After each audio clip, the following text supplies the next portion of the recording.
This is the age of consent. And everybody said, me too. Little men get so bothered when a woman says me too, they don't even hear the context. No, you know what? I'm the opposite. I was raised by predominantly women, so I have this affinity for females that I wish that my fellow man would consider as well. That is so cool. Let me go over here and make sure the privacy is set to public. And it should be showing, Mike, on your page right now. I want to make sure you have the right one. I have a couple of pages. I don't see anything yet. Maybe go on my page and share it to your page. Okay. Because I only know of one page where I tell you your child is gorgeous all the time. All right. Okay, That's so a I'm at your callback. page. Yes, it was. That's what they call a comedy callback. That's not bitterness. You sound like that's a Marty Short line, I'm pretty sure. You know, I want to do these interviews like Jiminy Glick. That is, you're talking about one of my heroes right now, Martin Short, and Jiminy Glick is maybe the funniest character that's ever been created in the history of time. Oh, I agree. Let me just ask you a question. That real high voice. I hear that you were once a stripper. Why did you want to be a stripper? Did you not have a good dad? I don't see your live going at all here. What am I doing wrong? I'm on your page. That's good. Let me take the live stream and send it. You know, we have 14 ways to solve a problem. Wait, here we are. God, I'm good looking on video. Yeah, you are. Share here. Share it to my page or story. What's best here? Share it to your page. Okay. Here we go. You got some of my heroes in your pictures. Yeah, we could talk about that too. I've been so blessed to be able to meet some of the people that became the, part of the fabric. That is entertainment. I can't wait to hear who you are. I have no idea who you are. I had no idea when I met you who I was talking to. I was like, okay, these two guys don't get it that I'm 69 years old and I'm with this hot blonde next to me. So I'm going to just ride her coattails for a little bit. I came over to talk to you, not Mandy, because you always post or, comment on pictures of my kids and my family and all that. So I recognized you and wanted to say thank you for that. Had no idea that you had a little show going, and I like that. I'm getting one going myself. My first guest was Ron White. Oh, yeah. Brat. Yeah, and Alex Raimundo and a guy named Ron Espy. They have Number Juan Tequila brand together, which is amazing. And we talked about that, but I got to ask them about their lives growing up and just fascinating stuff. Really interesting folks. I want to know how to watch that. It's not up yet. I'm piecing it all together right now, the editing process. And then I got a little TV show where I've interviewed some famous folks and local luminaries as well. It's all 4K. And I do it over at the Hollywood Motion Picture Experience. I don't know if you know about that, but Todd Fisher, who is Debbie Reynolds' son, owns it. Carrie Fisher, who was Princess Leia, was his sister. And he's a partner of mine. We do the show there. It's amazing, highly fun and technical stuff that I just get to be me, Wow, that's so cool. I want to do your introduction. Okay. Hey, Facebook people, thanks for coming on. I have no idea if you came to this wedding to be on Michael Young's side or mine. It's actually just a podcast. I'm sorry if you're disappointed.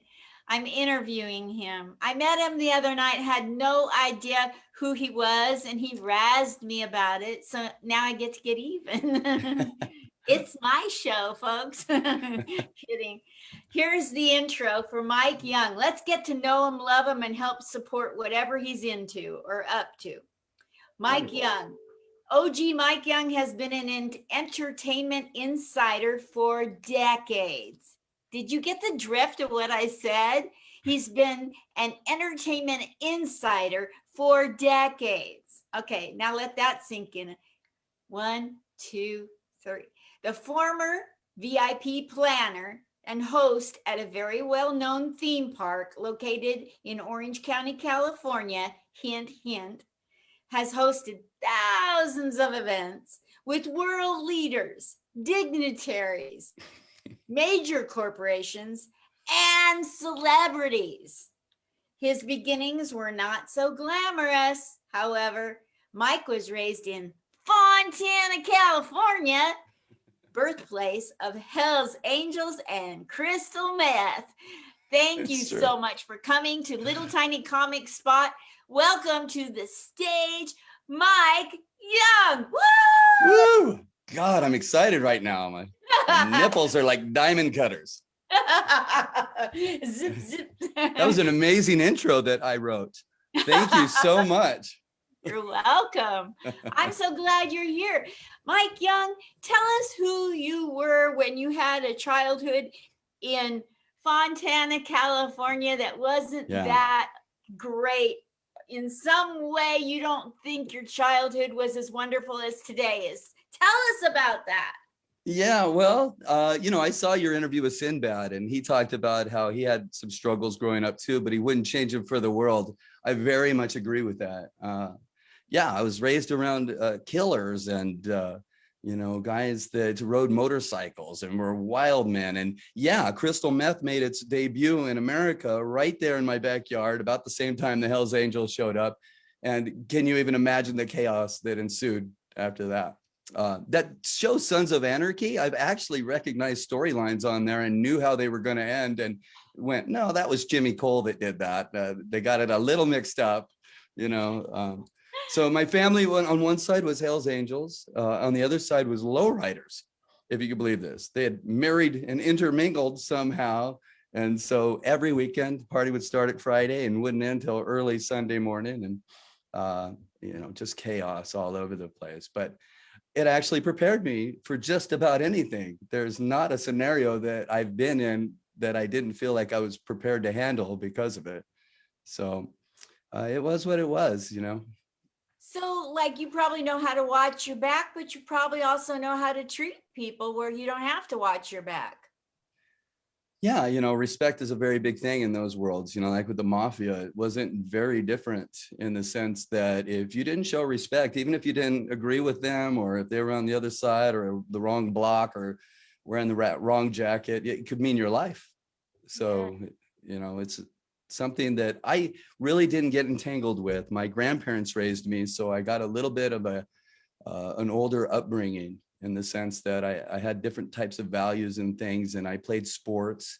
And my grandmother was like the matriarch. If there was a godmother of the family, it was, or the whole community, really, it was my grandmother.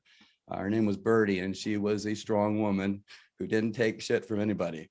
So, so with that type of upbringing, it prepared me for damn near anything. So your grandmother had a huge influence on you, huge enough for you to mention her. Mhm. Who were other people in, say, the great city of Fontana who came along and boosted your morale at a very young age, to have good self-esteem? Yeah, well, there was a few characters in my life that did that for me. Some were related, some weren't. I'm going to mention my Aunt Sharon and my cousin Christy, her daughter. They were second mothers to me. There was alcoholism and there was drug abuse all around us. And they were two angels in the midst of all this that always made sure that I was okay. If it meant coming and picking me up somewhere in the middle of the night, it wasn't unheard of for me to be sitting in a bar, playing Pac-Man over in the corner till 3, 4 in the morning. So they were the ones that would come in and save me, which was always, I've always loved them so much for doing that for me. There was a few other people that were just friends that saw that I had some type of potential or ability that was beyond the city I was born in. I had aspirations that people thought were foolish, and when I went to work for that theme park that we talked about, that was a big deal because nobody really made it out of Fontana. Nobody ever achieved anything from there that I was aware of, except for Sammy Hagar. Really? Yeah, he went to high school with my father, the Red Rocker. So, I've got to meet him after the fact and talk to him about some of my dad and his shenanigans. Did he But have there's to not pull a lot of strings to get out of Fontana? me. No, I'm making a pun. Did he have to? Sorry, I was in my own head there. I should listen. That's so cool. Did you ever meet him? Yeah, no, I've met him a couple times. Once in Cabo San Lucas, he had a place called Cabo Wabo there, and I got to party with him a little bit, some of which I remember. And then a couple of years ago, Jeff Savilico, who's an entertainer here locally. I don't know if you know who he is, but you should probably interview him. Jeff is an amazing talent, does a lot of corporate things now, but he was headlining for a while on the Strip at the Link. And anyways, he had something he was doing for a new tequila brand that Sammy Hagar had, and I got to meet him again and talked about his Trans Am. He wrote a song about a Trans Am, and my dad always told me that he beat that Trans Am at a race at Fontana Airport. And so I got to ask him directly if that happened, and Sammy did not admit to losing. I'm gonna continue to believe my dad, but Wow, I think so. yeah. I think that adds to validating it. Yeah. Wow. So I want to know if you would explain to me the things you've done from Fontana to now and who you are, who you've been. When you say you're an entertainment insider, I want to hear all about Entertainment Insider and all your experiences on that. But take me from Fontana to today and then tell me about Entertainment Insider. Okay. Well, at a young age, I started working for Tandy Corporation at Radio Shack. This is where my professional career started. I had odd jobs before that, but I was the youngest manager ever promoted in Tandy history. At 17 years old, they gave me my own store, and I started making a bunch of money. And back then, talking $250,000 a year, $250,000, and I'm 17, and I took this test and left school early and had a home, and I thought I was really hot shit, driving a Porsche 944 turbo and looking at my family going, what is wrong with you people? You talk about how hard life is. Life isn't hard. And then life kicked me right in the crotch, as it does, and brought me down to size a little bit. And I had to move on. I worked for Leslie's Pool Supply and up through the ranks there. But then a guy walks into my store at Leslie's Pool Supply one day, and he has me test his water, as we did. You get a bottle of water and we test the pH and all these things. And he said, "Can you tell me what's wrong with this?" And I tell him, and he says, "How do I fix it?" And I tell him the products he'll need. And I go, "How many gallons is the pool?" And he says, 1.9 million gallons. Whoa. I go, "Well, you must mean like maybe 19,000 or 10,000 or something like that." And he goes, no, that's what it is. And I said, okay. And he goes, "Give me everything I need for that and have it delivered to this address," which I didn't recognize, in Anaheim, California. So I don't know, a couple months go by, and the same guy walks in who had been a regular customer. He lived in the area, and he tells me, he goes, "Hey, listen, I'm here to offer you a job at this theme park in Anaheim. Because what you told us to do actually worked. It fixed the problem that we've been having for 15 years. And we've had experts and all these people out. You were the only person who seemed to figure this out. And so we'd like you to be in charge of our waterways at this theme park." And so I agreed, of course. I had aspirations to be in entertainment and had already been doing a little stand-up and theater and things like that. So I saw it as an opportunity to work for one of the biggest entertainment companies in the world, even if it was as a union guy and, working at night and what have you. And that's what I did. And then one day, that same guy who had become my boss comes to me, or one night, I should say, because I work nights. And he said, "Hey, listen, old George Myers is retiring, and he's a hell of a guy. We'd like to have a retirement party for him. And I was wondering if you would help us with that. You're kind of an entertaining guy, and, maybe you could figure something out for us." And I said, "Sure." I go, "What's the budget?" He said, $600.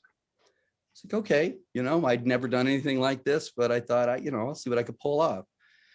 Well, to jump way ahead, by the time I was done, 2,000 people showed up.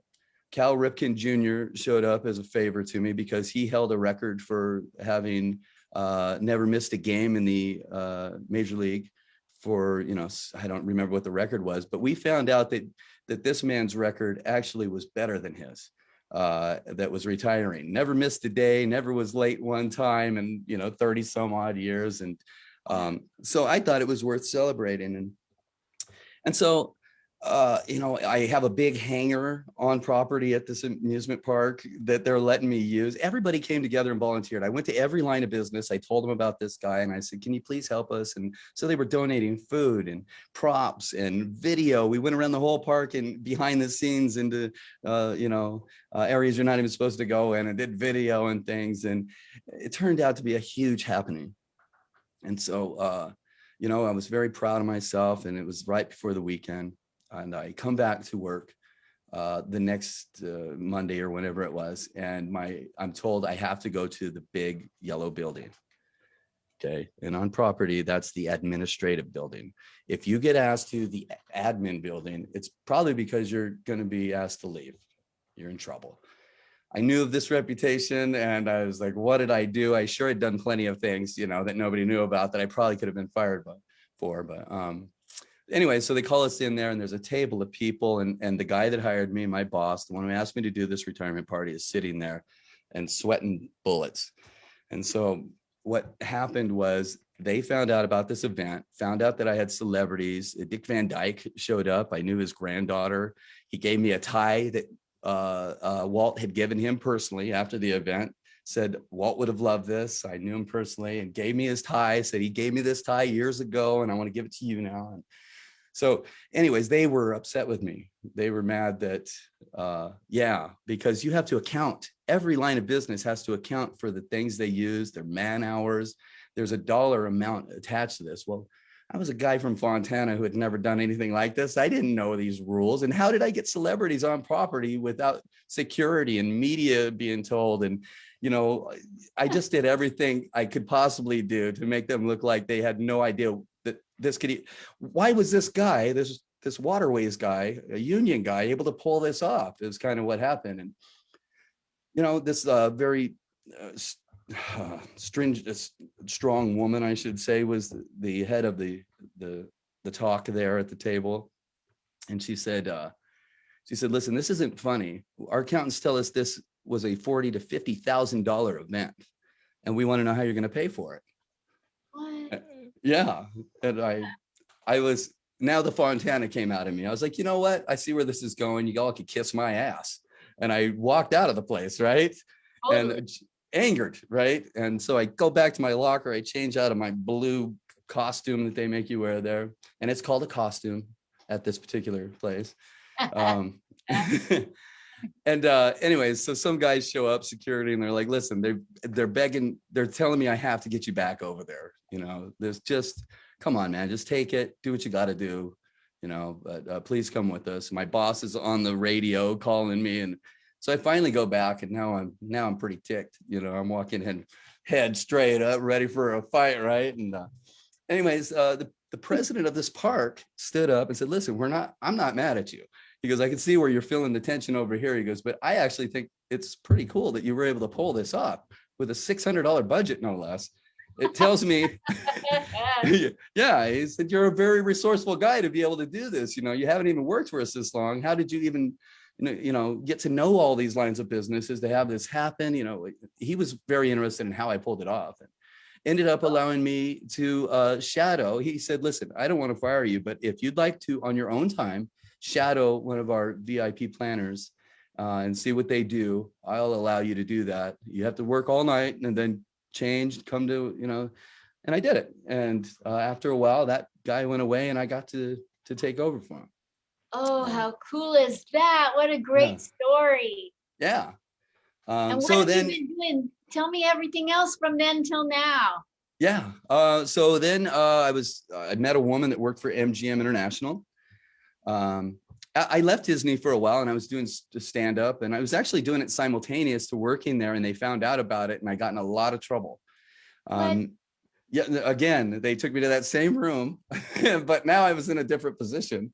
But they took me in that same room and showed me a video of some stand-up that I had done that was very blue, to say the least. I got my start doing comedy at a BET sponsored show. I Wow. My cousin took me there. He said, look, you're funny. Let's just go there. I'll tell him I'm your manager. This is what he came up with. I'm going to tell him I'm your manager and that you're not from around here, but we heard about this show. You just wanted to come check it out and we'll go in for free. Okay. And I was like, okay. And it worked like a charm. They let us in and there was the 3 white people in the whole place. And then the guy comes up to me and he goes, hey, our closer didn't show up. You think you could do, 20, 30 minutes for us, hotshot? And my cousin says, yes, he can. Absolutely. Right. And I'm like, what are you doing to me? I have no material. I don't know what I'm going to say. And so he ordered tequila. That's the thing you do, right? And so I, take some tequila back and then they play a Slim Shady song. And I go, that must be for me. And I end up on stage and I actually killed it. I just improvised. There was an old white guy with white hair and a big medallion. And I just started improvising. I remember asking him if he was the Golden Girls pimp. And I go, who is this guy? Anyways, just improvised my way through it and it went really well. And I was asked back the next day where I wrote a bunch of material and flopped so badly. I didn't know if I was going to live through the event. So, I had this passion from that point on for doing stand-up as well. And when when that company I worked for found out about it and they showed me a video of me doing some dark material and they said, what if there was a celebrity I was doing an event for shortly thereafter. She said, what if he were to see this? And that particular celebrity is Stevie Wonder. He's blind. And I said, well, that's not even possible. I think we're good here. Which did not find that amusing, this woman. It was the same lady. She was the corporate lawyer gal or liaison to us. She hated me. Everything I did, she questioned. But anyhow, I ended up doing stand-up after I left there. I worked for Skinny Magazine and a few other magazines writing. I was contributing material to people like Jay Leno. He was doing the Tonight Show and I was one of the comedians that would just shoot him stuff that I thought was funny, or he'd ask, various people and he always paid you. Hardest working guy in comedy, if you ever get a chance to meet him. And then I chance meeting with a woman who worked for MGM International and they were starting a diversity program. And I was on the diversity team at this park that I worked at. And I was on the volunteers leadership council there and stuff. So I think she thought I could help grow this new diversity program that Jim Murin wanted really badly. And so they hired me to be a manager and I ran Luxor and Excalibur at night. And, I was on this committee for diversity. And I just got tired of corporate though. Big corporations are so difficult to have an idea and then see it through to fruition. And, there's a lot of backstabbing and stuff was going on. And I'm still this guy from the little town in California called Fontana, a steel mill town, my grandfather was a truck driver, we had a little ranch and horses when I was very young. And I just feel like that was more me and I couldn't do it anymore. I just couldn't. So I ended up taking a position as a receptionist. I went from an executive level position to the receptionist of a little company called LV.net, high speed internet, where I'm now the vice president of. This is my office downtown. And we're right here in the Arts District, by the way, 18B area, which is, if anybody's watching this from outside of Vegas, I think the coolest part of Las Vegas by far. Got Rebar around the corner and Derek Stonebarger. You should talk to him. He's helped really develop. Derek Stonebarger. I could shoot you how you spell his name, but he owns Rebar and a few other business ventures in this area. And he's just an advocate for downtown and making it cool. If it weren't for him and some of the other people that work with him in the committee they have down here, this place would look very different. It wouldn't be as cool. It would be more corporate and silly. And I'm a simple guy. I have a wife. Well, I have a fiance now. I have a 12-year-old daughter who has aspirations of being on The Voice, and she sings, and she's been in dance since she was 2 years old. I have a 16-month-old son who's the apple of my eye, and I see myself in him all the time. And I think back to when I was a little kid and thought, how did I even get through it? I mean, I take such good care of my child, and so does my fiance. And I think about how wild my upbringing was. And so for me, I'm proud to be in a place where I can take care of him in such a way that he might have some advantages that I wasn't privy to. Absolutely. Absolutely. Talk to me more about LVNet. What do people need to know in Vegas and in the world about LVNet? Well, LV.net is an internet company. It was the first internet company in Las Vegas. 1994, my boss, who I think has a crystal ball, he sold Vegas.com to the very famous company here who owned it for years. It's now since changed hands again, but he took that money from that one sale and opened an internet company in 1994 when nobody even knew what internet was, or certainly what it was to be. And he grew it into, now we compete with these huge companies like Cox and CenturyLink. We have a great reputation in town for having fast internet and the best customer service by far. These are, the things that concern me about the company, is how we're perceived in the public. I do marketing and sales. So I get to still be involved with so many businesses here in Vegas and meet amazing people, some incredible companies, solar companies that are huge, government contracts that we do. We're working in Boulder City now and giving high-speed internet down by Lake Mead and places that have never had it. We do Pahrump and Barstow, Baker, Laughlin, places where our competitors can't go. And it's a fun job. Wow. So people in Vegas should come to LV.net for internet because you're better than your competition. How?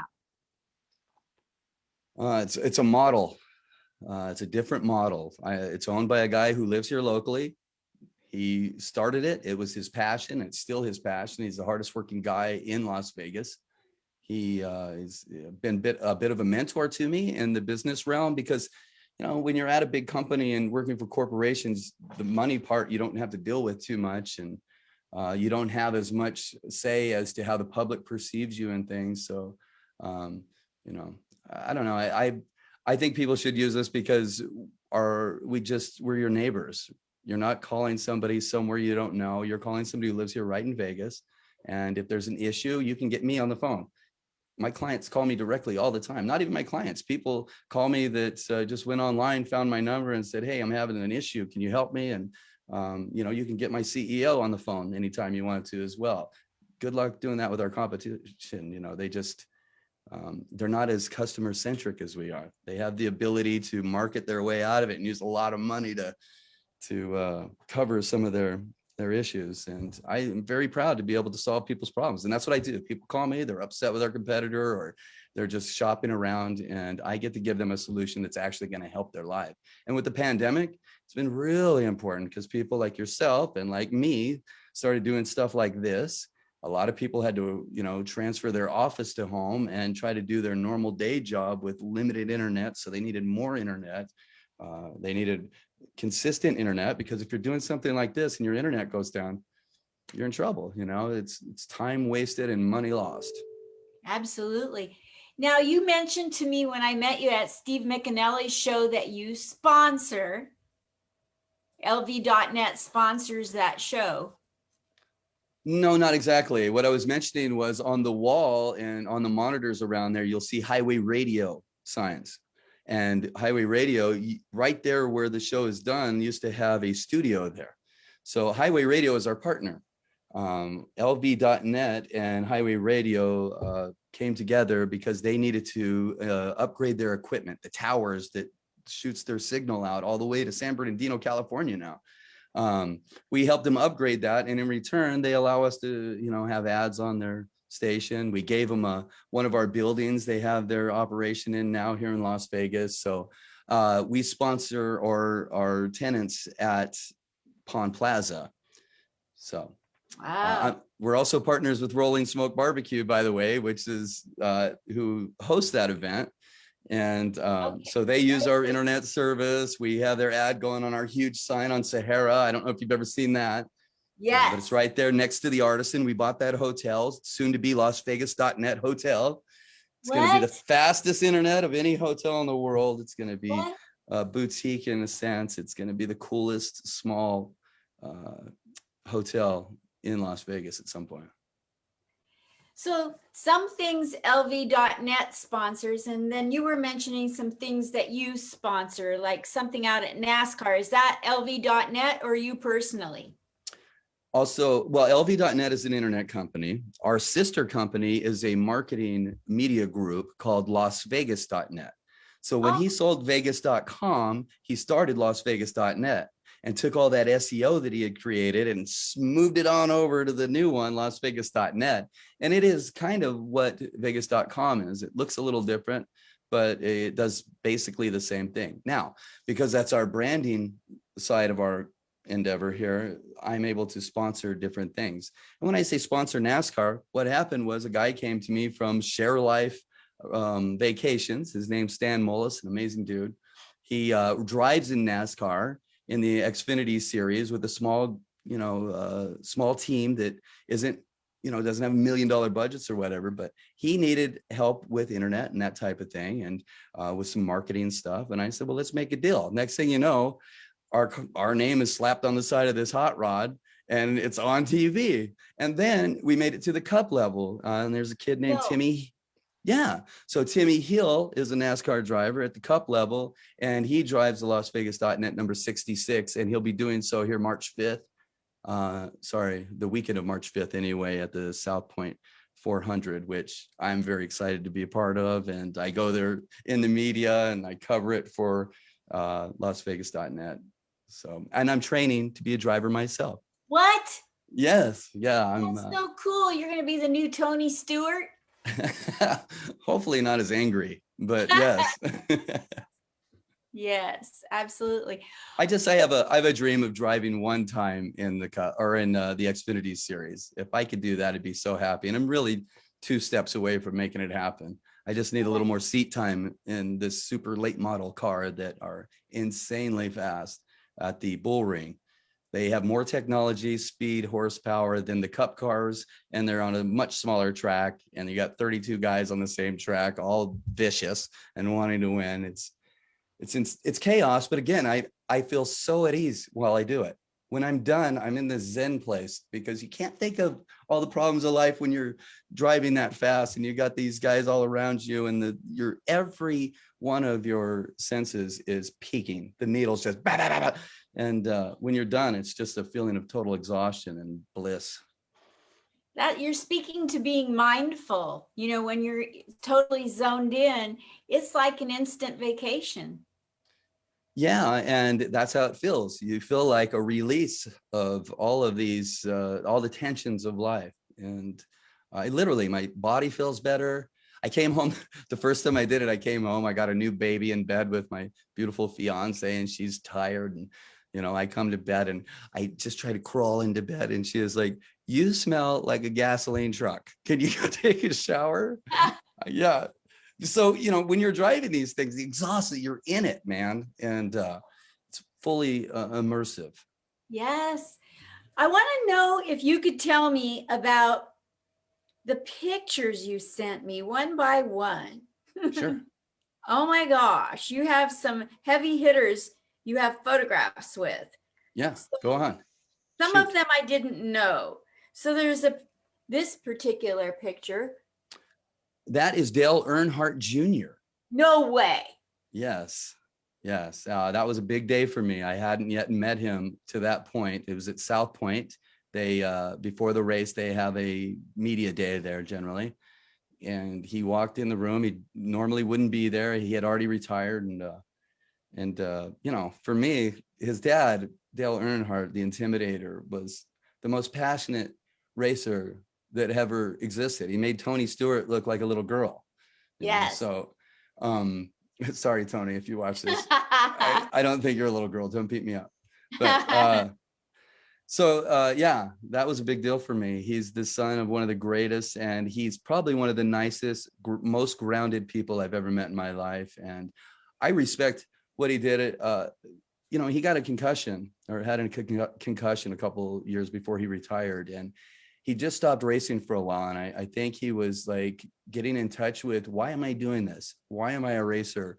Do I want to be a racer anymore? I have a beautiful wife and children and things. And I think it was a moment of clarity for him where he said, you know what, my dad passed away doing this, and I have to live with that every day. And I'm faced with the very real possibility that it could happen to me as well. And he walked away. Carl Edwards walked away. And I believe it was because they felt like it just wasn't safe for them anymore. Or they wanted to make a statement for the rest of safety in NASCAR's future, like saying, you know what, you need to improve this. I'm walking away. And I don't know how that played out, but I really respect him for it. Yes, absolutely. So who is this handsome guy? Yeah, that's me. That's downtown at the Thunderbird Hotel. It's an older venue down here that you wouldn't believe when you walk in how beautiful the place is. They have a ballroom there that's gorgeous, and they have a place where you can get married. And that tree grows right through where you stand and get married. The podium's right next to it. And I just saw it one day, and I thought, what a wonderful location. And it looked like an album cover to me. I thought, well, maybe I'll do a Standards album or something someday, and I'll use that. Well, in the photo, what is hanging? Yeah, well, they put it's on like fishing string. It's just in pictures. It looks good. And, cool. It gives some ambiance. Here's one of my favorite people in the world. I'm having dinner with Rich Little tonight. I'm seeing his show, and we're having dinner. We're going to talk about a show that he's wanted to do for many years, a reality show.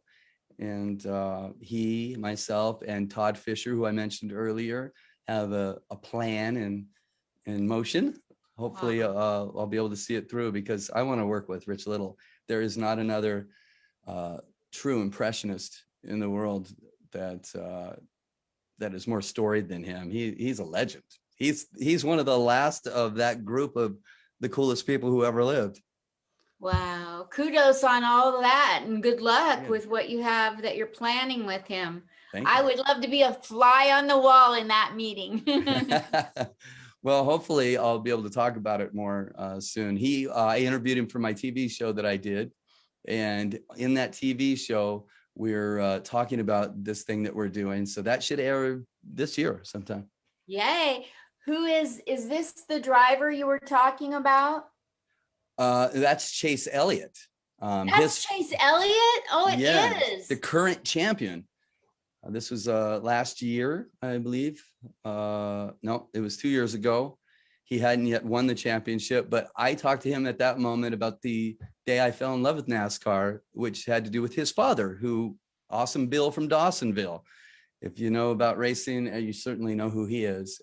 When I was a young guy, I was estranged from my parents, raised by my grandparents.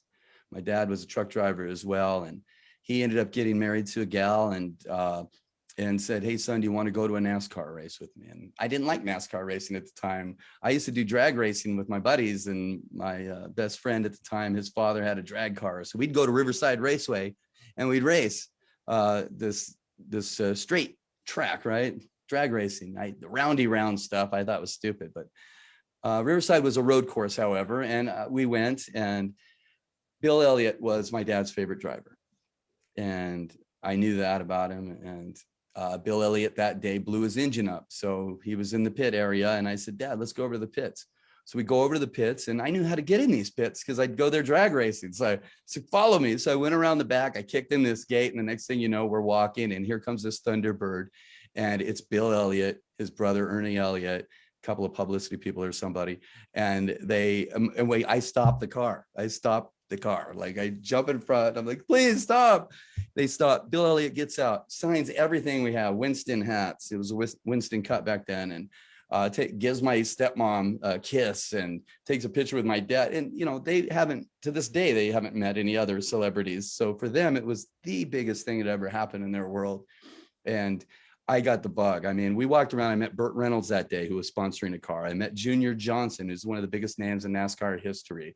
Um, God, I can't even remember. I was so young too. I was maybe 12 years old, 12, 13. But I announced that day, I said, Dad, someday I'm going to do this. I'm going to race in one of these races. And I'm now 49 years old, or I will be in May, and I'm going to get it done in the next couple of years. That's so cool. Let's look at some more of your photos. Okay, get ready. Trigger alert. It's not. Oh yeah, yeah. So the former president of the United States. I can tell you what happened here. So there's a Capitol Grill. Are you familiar with that restaurant? Okay, it's right there by Trump Tower. And my cousin and I were dining there. She's a real foodie, and I don't ever go spend that kind of money on dinners unless it's a very special occasion. So for me, but she had heard about this secret lobster bisque they have there or something, right? So we go there, and we're sitting, and to my left is Donald Trump. He's having dinner, and it's during his bid to become president. And, you know, I because I've been around a lot of celebrities, whatever, I'm kind of not really paying attention, but I'm hearing him talk. I could hear what he's saying, and he could hear what we're talking about. And my cousin, who was at the time about 49 or so, 48, 49, says to me, she's like, I think I want to get a facelift, and I'm starting to look old, blah, blah, blah. I go, you want to do yourself a favor, get a boob job. If I was a chick, that's going to knock 20 years off, because, it just, something about it. It makes you feel more youthful or something, right? So, and I'm halfway joking, right? Well, she goes, absolutely. That's exactly what I'm going to do. Do you know somebody? And I said, yeah, Dr. Edwards. He's the best, or Dr. Anderson. He's the best in Las Vegas. I've heard of him. A lot of the gals I know, that's their go-to person, right? So anyways, he leans over and he goes, I think it's a fabulous idea. Fabulous idea. I think you're right on point here. He's such a dog, and anyway, so we laughed about it. And then on the way out, I was standing there, and he goes, so is your wife going to get this boob job? And I said, it's not my wife, it's my cousin. And he was like, oh, that's weird. And I was like, well, we have an open line of communication in my family. We could talk about damn near anything. So it's not weird for me. But anyways, I took a picture with him. And by the way, behind him, you might notice in that picture, a man standing. I can't tell if you could see him or not. That's his security guy. Anytime you see him in public, that guy's standing with him. I found out after the fact. But anyway, that guy back there. Look at him. He was mad at me because I put my hand on his back, Donald's back, and he comes up and he smacks me on the hand. And I thought, wow, okay. He's got a lot of nerve. I think you could take him in a heartbeat. Sure hope so. But no, he's probably one of those trained Navy SEALs who looks as though he's nothing, but could tie you up in a knot and spit you out. Talk to me about Ron White and the other guy.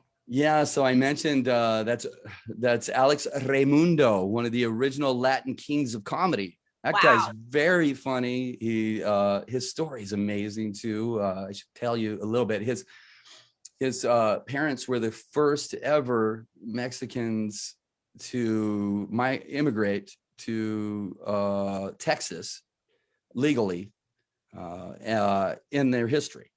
Right. So he was raised, and they worked at a fancy hotel restaurant. Right. So he was raised with all that kind of upbringing, like really richy stuff around him and that. But he himself was a pretty simple guy, and his family was too. But they always told him, you could do whatever you want to do. And he took it serious, and he did. He's a huge talent.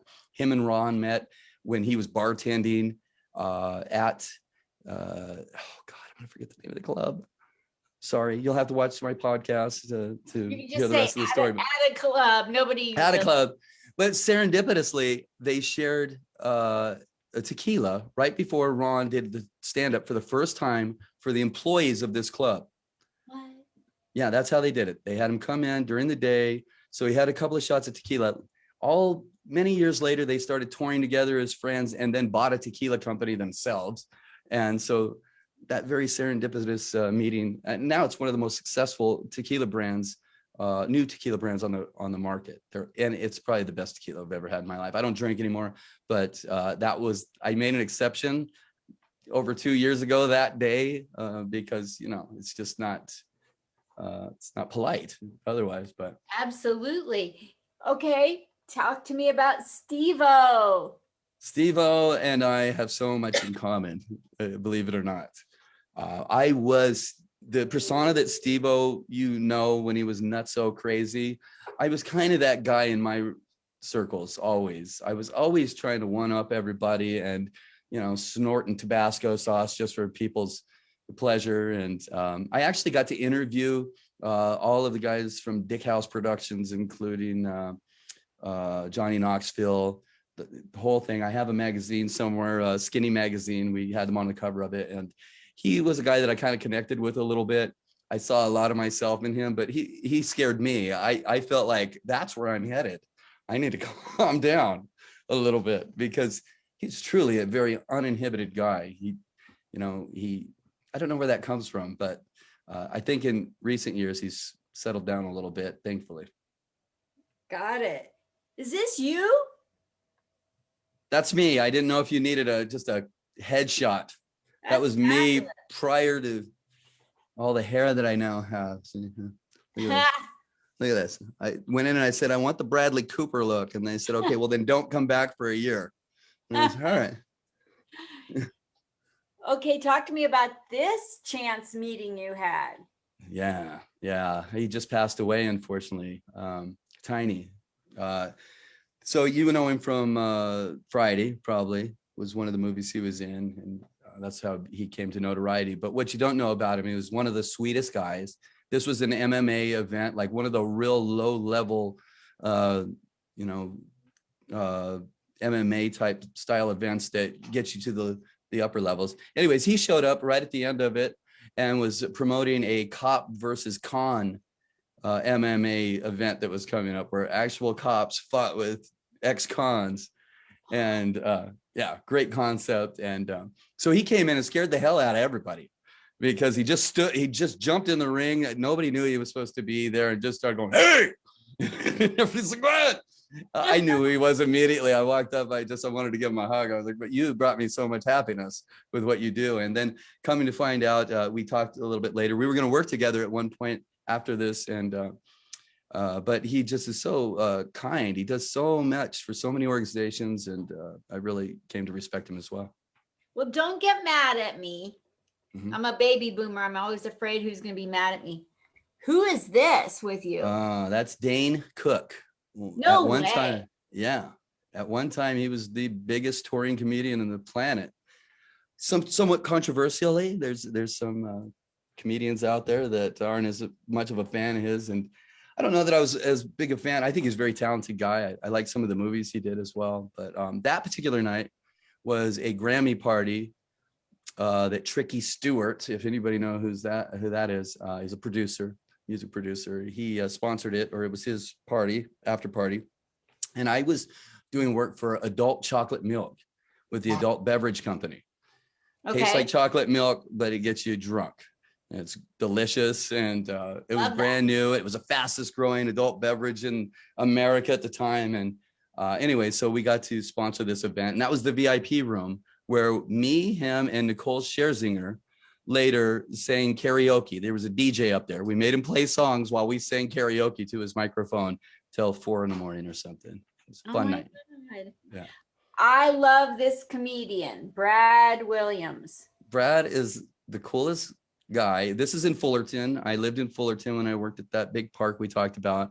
And I would just go downtown, and there was 30 bars in 2 blocks. They had comedy in one and live music here and so on. And I would just bump into him all the time. And I finally got to see him perform on that particular night. And I was like, brother, you are hilarious. You're going to be famous. And I think he is. I think a lot of people know him. A lot, especially out here on the West Coast. And he's an inspiring dude because you forget that he's a little person about 4 seconds after meeting him. He's just a funny human and a decent guy. He has a beautiful baby now. I don't know if you've seen his baby, but no. Yeah. Oh yeah, so cute. Here's one for all time. Yeah, Black Mamba. Greatest of all times. Yeah, that was a chance meeting.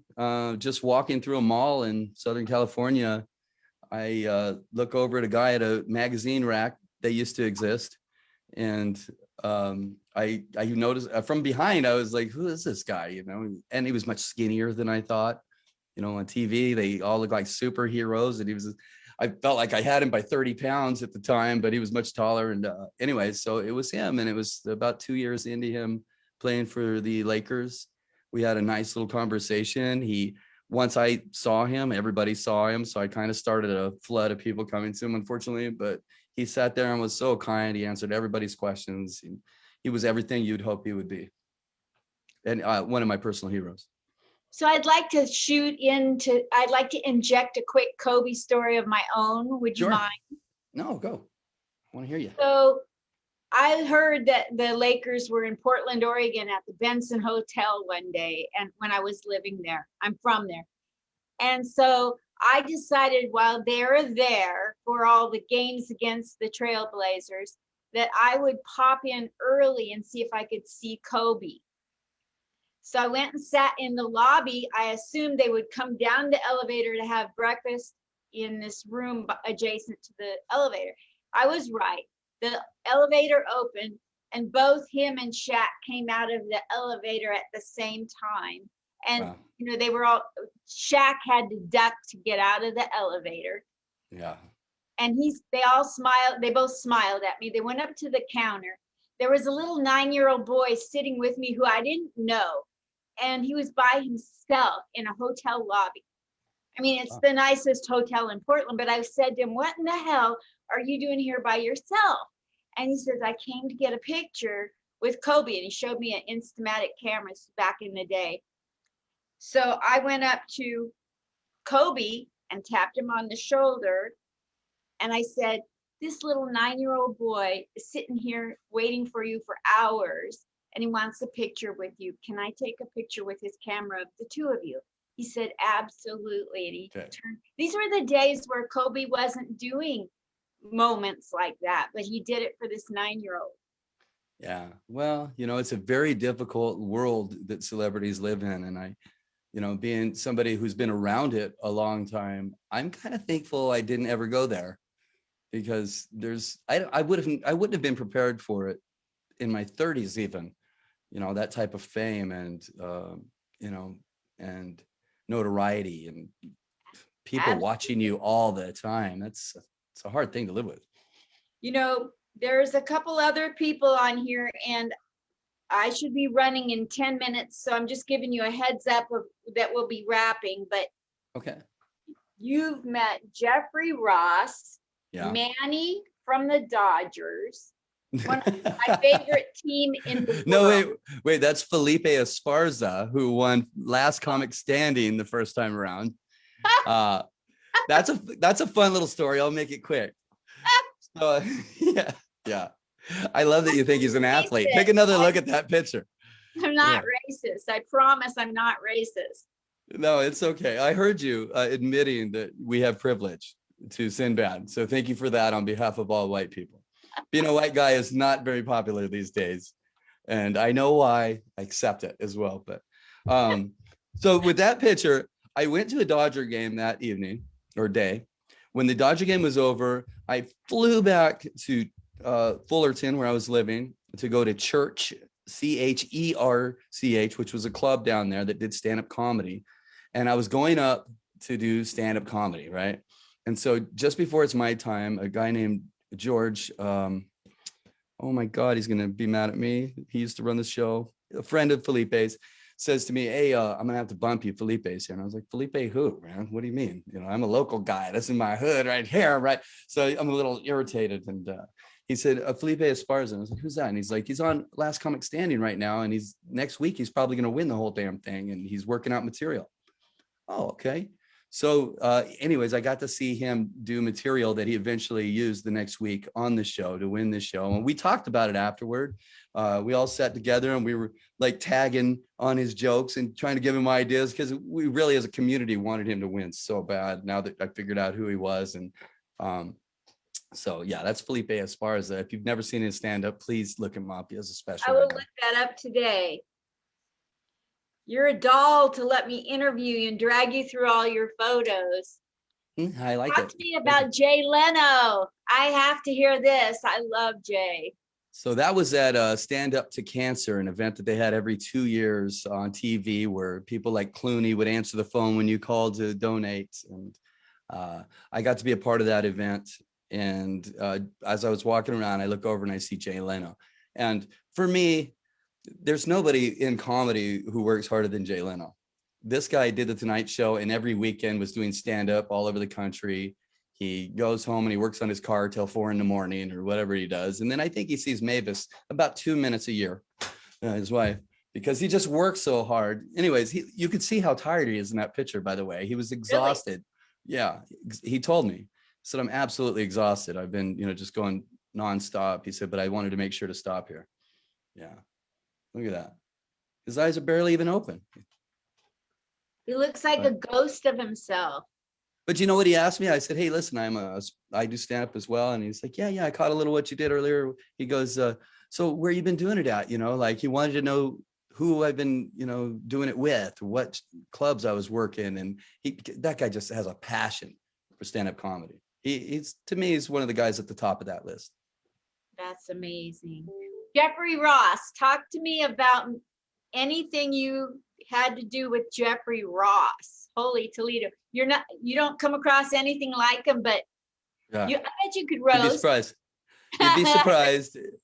We had fun that day. Too many, I wouldn't want to get near you. Well, then let me shatter that for you, because he's the kindest, coolest dude. He doesn't take cheap shots at people in normal conversation. That's a persona. That's what he does when he's with real close friends, I would think, or just doing his job, when he's on stage or performing. He was very kind. He was a sweet guy. And that day was at the park that I worked at. He was there just as a guest, and, I heard about it. So I was actually off that day, but I ran down there just because I wanted to say hi to him. Ended up meeting up with him and having a nice conversation. Who are some celebrities that you would like to get to know or work with? And you don't have to distinguish, but who would you like to meet or work with? Well, we were talking about Jiminy Glick earlier. You remember, we were talking about Jiminy. And he said, no, I could do that all day long. For about 2 months of my life, I was Jiminy Glick. I was talking like that all day long.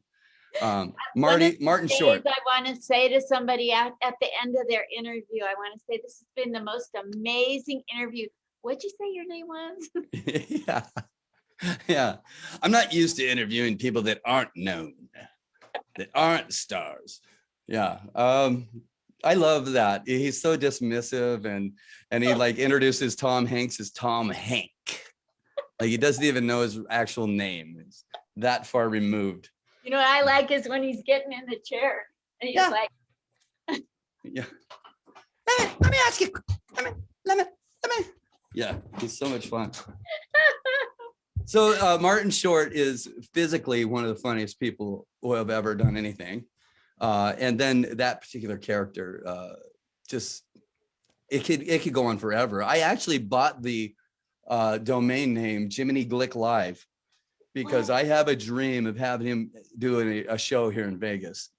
If there's anybody from one of the hotels that would like to have Martin Short doing Jiminy Glick, I mean, it's all improvisation. He could interview his friends and anybody who happens to be in town. I think it would be maybe a great show concept.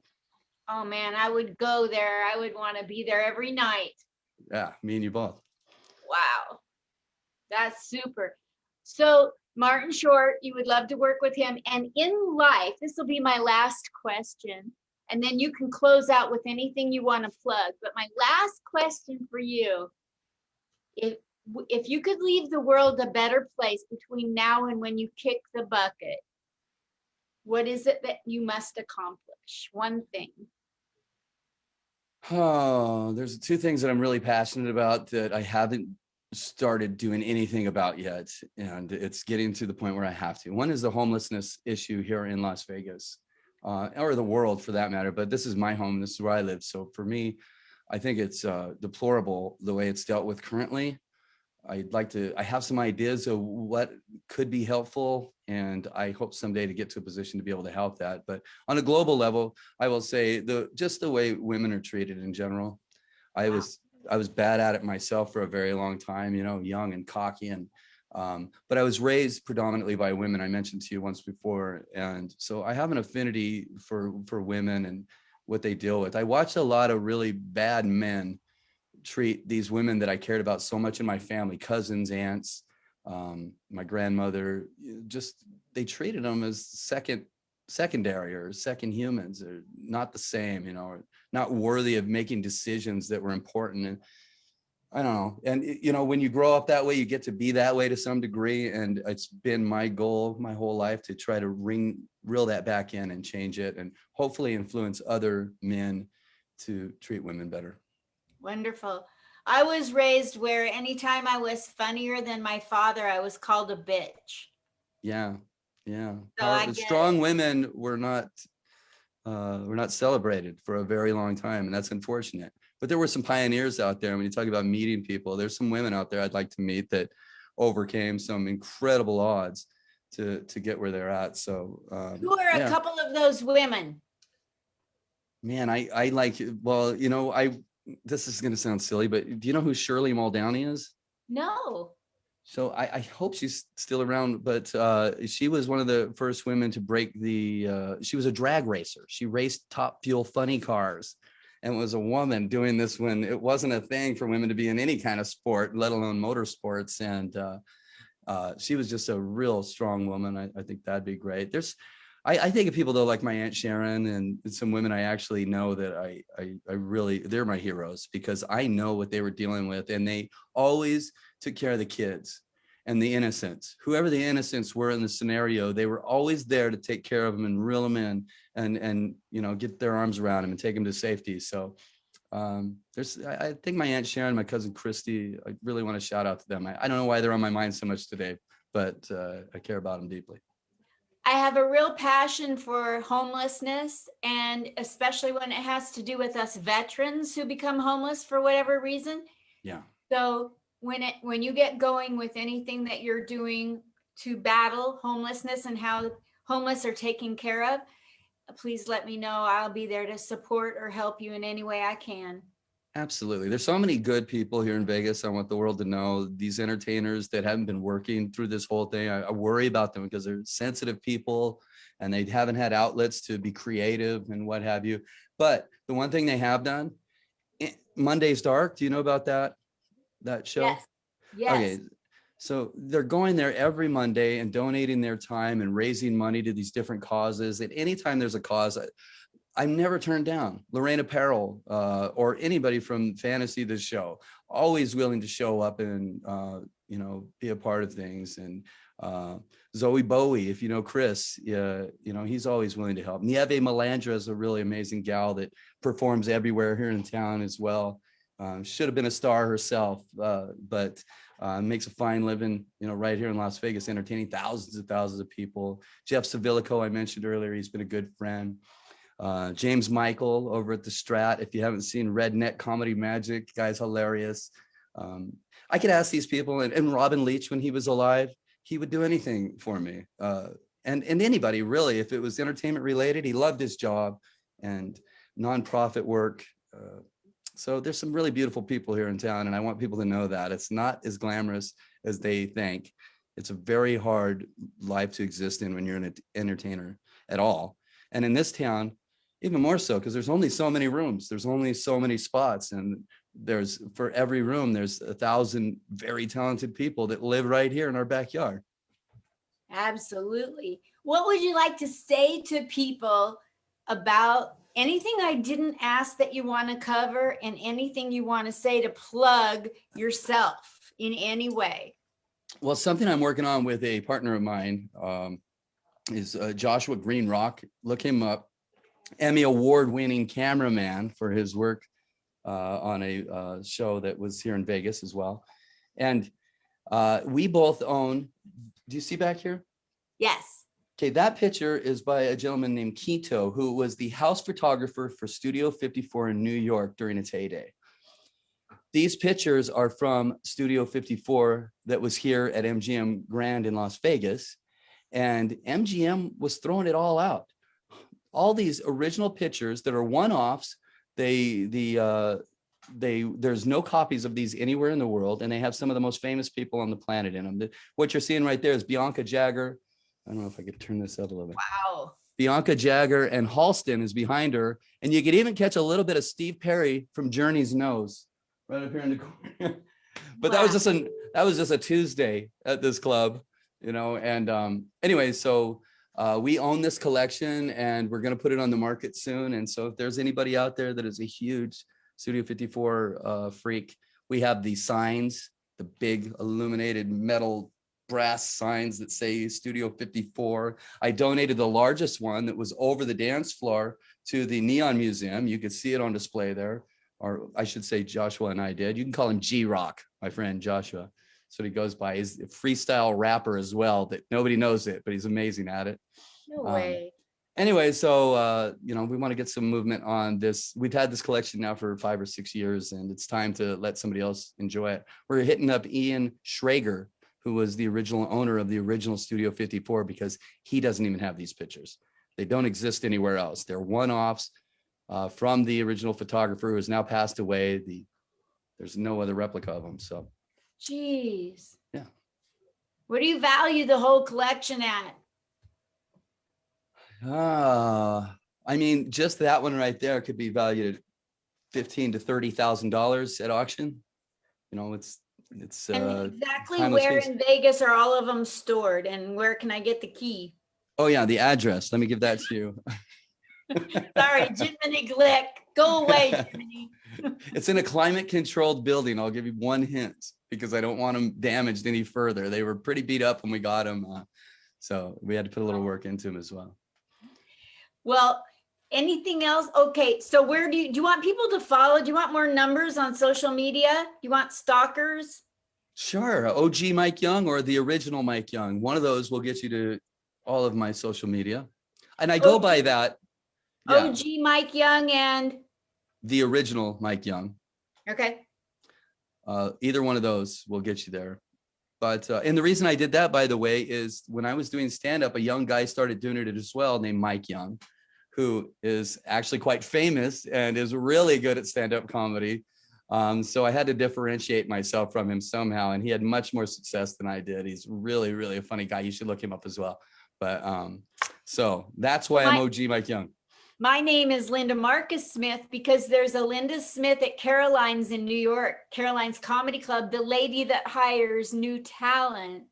I came to New York and she's like, your name and my name, you got to do something with that. So I said, okay. And I threw my dad's name in the middle. Well, it works for you. You're hyphenated. Yes. You're nothing unless you have 3 names. I mean, we all know that. Well, then I got to change mine. Michael, like I'm young.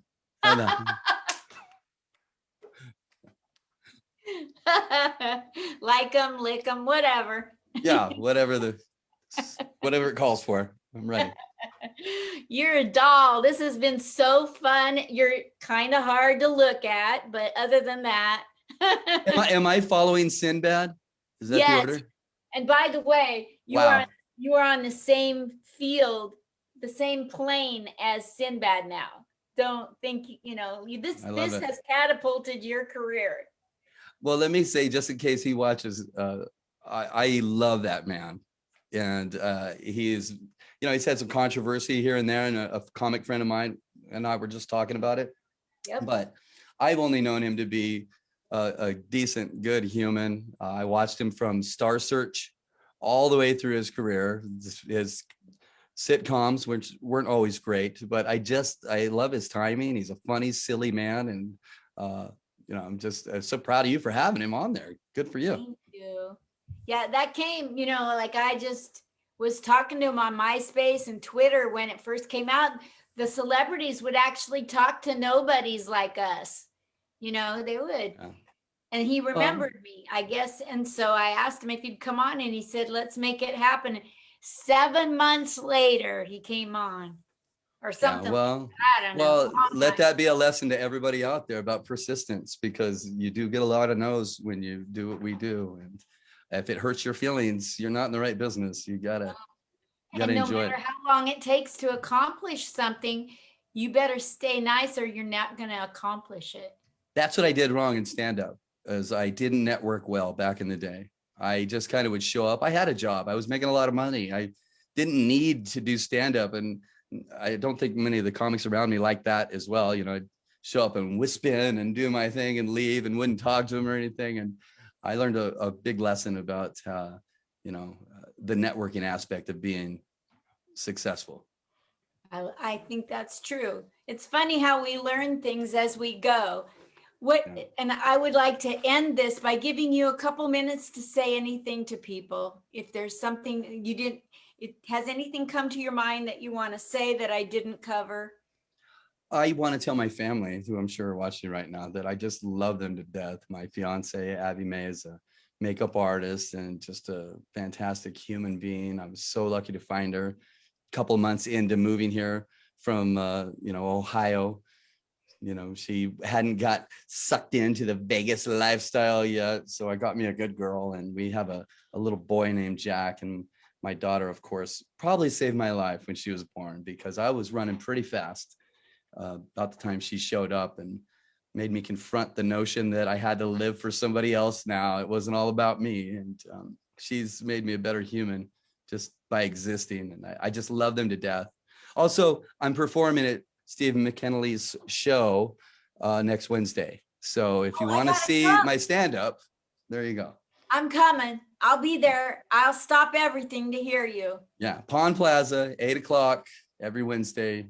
It's a great show. 40, 50 people showed up last week. Everybody's following the rules. Nobody's getting too close or doing anything silly. So yeah, it's a good time. It's really funny people, and some people get their start there. So you get to see some people that are green, some people that are really good, and somebody who's really rusty. I haven't done it in years, Linda. Oh, you do great. I think I'll be fine. I have a lot to talk about after all this time.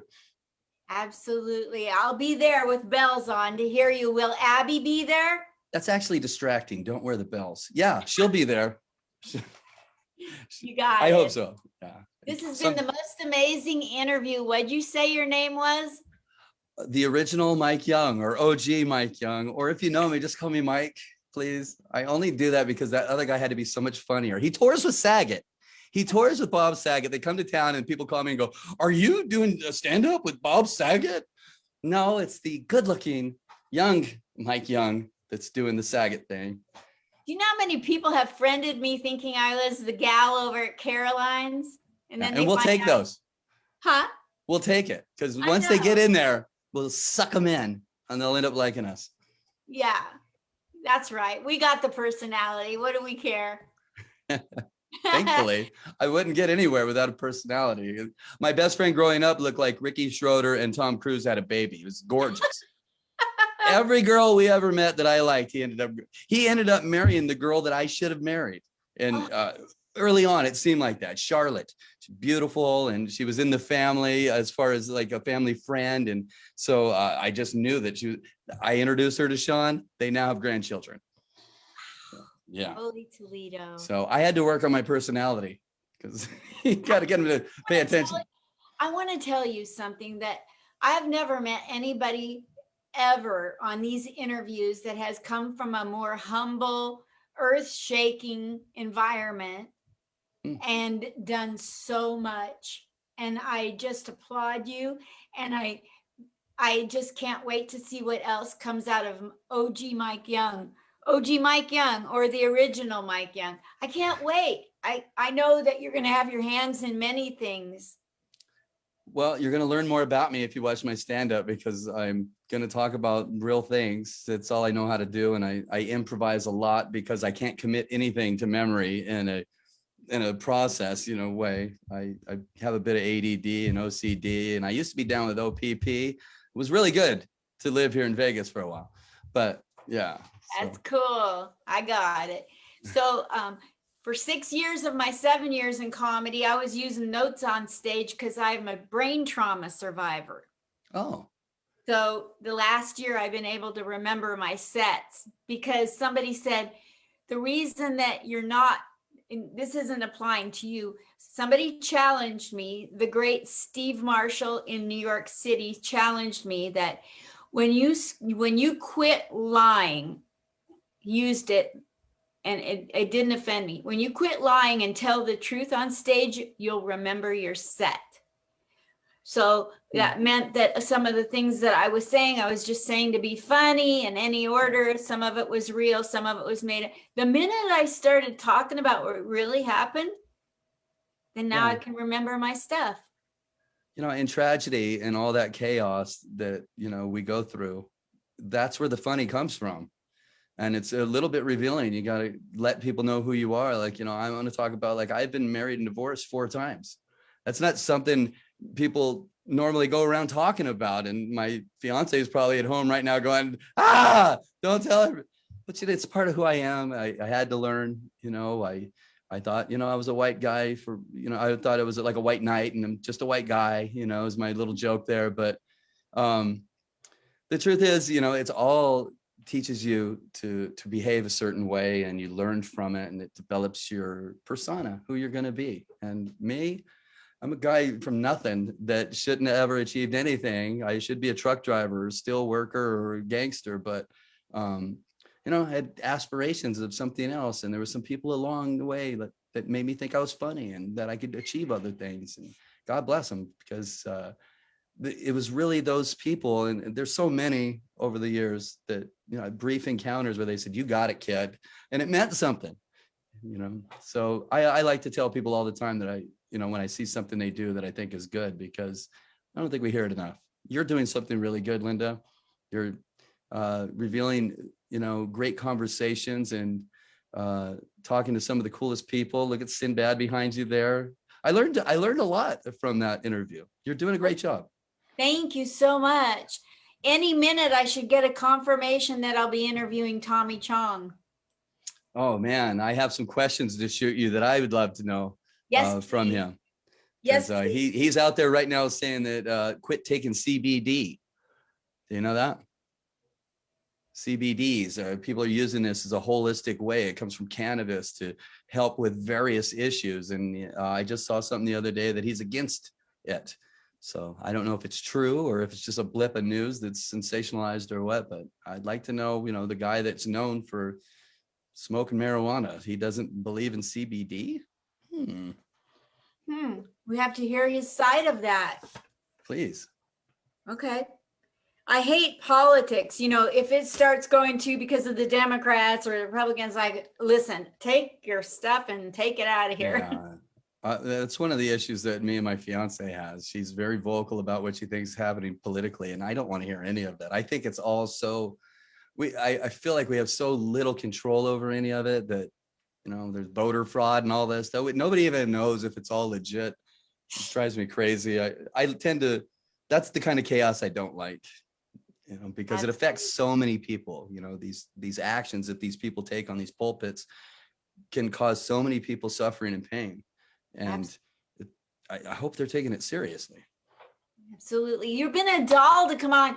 Now that you've graduated from the Comic Spot University, you can come back anytime you want. Put that on my resume. Let me put that on my resume. Because I didn't go to school much. I dropped out at 17 and got a GED. So that's the only schooling I've ever had. I got a diploma cover when I graduated. When I walked down the aisle at high school graduation, I got the cover. Nothing was inside. It was a sham. I was shamming everybody. I did not pay attention in high school. Some people don't learn the same way as others. You know, That's I was one of them. I'm successful. I've done some great things, but my teachers wouldn't have thought so. No, mine neither. They voted me the only thing I could become is a comic. Yeah, I think I was the most funniest too. Or guy with best looking friend. Sean. I love him. I love you, Sean. Thank you so much. I love your sense of humor, and I will be there Wednesday to watch you at Steve McAnally's at Roland Rick's Barbecue, 725 South Las Vegas Boulevard, upper level in the parking lot with Pawn Stars. And sometimes Rick, whatchamacallit, walks through. Rick Harrison and his son Big Hoss were there the night that you and I met. Yes. Yeah. And they were very effective at ignoring me. I wasn't in their Rick is deaf. I don't know if you know it, but he's absolutely deaf. He wears an earpiece, and I wanted to interview him for radio, and he was leaning and going, "I can't hear a damn word you're saying, Mike. We're gonna have to just do this another time." So I think sometimes people think he's ignoring him, but I think he just doesn't hear that well. I get it. Oh, Yeah. okay, perfect. Thank you so much. I appreciate you so much, Mike Young. I do know your name. Well, thank you, Linda Marcus Smith. I appreciate you Yes. as well, and I wish you nothing but the best with this. I wish you nothing but the best. Thank you. And tell Abby hello. Tell her thank you for sharing you with me. Yeah, I will. All And right. she has, and she loves I told her all about you, and she loves this whole idea. So I'm hoping she's enjoying the show. Awesome. Bye. Love you. Miss you Bye-bye. already. Bye-bye. Bye.